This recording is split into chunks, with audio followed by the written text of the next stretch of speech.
So that's something that's very important when you're doing this kind of modeling work is to figure out how much WH dependency input in this case are low-SES children hearing, right? How do we estimate what a reasonable learning period is and how much data these children would get during that learning period? And sometimes how does that compare to what high-SES children would hear?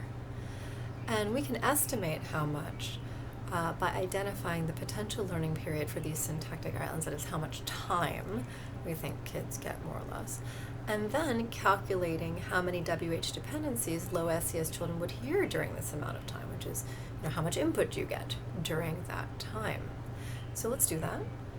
So children, both high-SES and low-SES, seem to know about these complex MP islands by 4 years old, less than 60 months, right before you turn 5.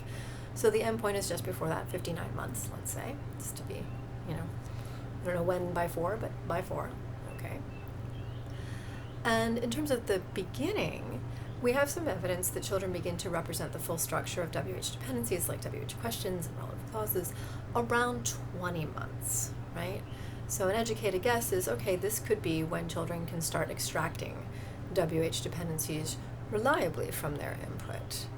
So the learning period would be from 20 months to 59 months. So great. How many hours is this? Because oftentimes we get estimates of amount of data per hour, so we kind of need to calculate this out.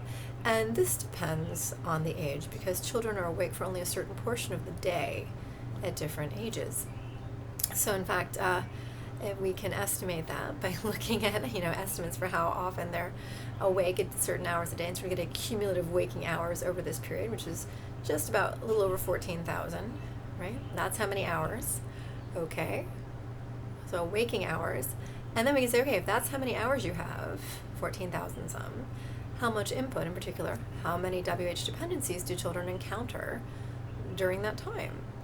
And Hart and Risley, 1995, we can get estimates of utterance per hour for high-SES versus low-SES households. These happen to be the numbers that come from that study. So 301 for lower SES, 487 for higher SES.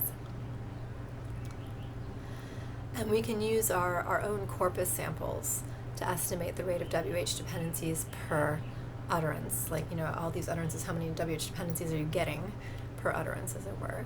And from that, we can get an estimation of how much data, total WH dependencies you hear for low SES, a little over 500,000, versus high SES, a little less than 1.5 million, right? And so, fun fact, it turns out that low SES children are predicted to hear about a third of the WH dependencies that high SES children do, right? So isn't that interesting, right? That's quite a quantitative difference.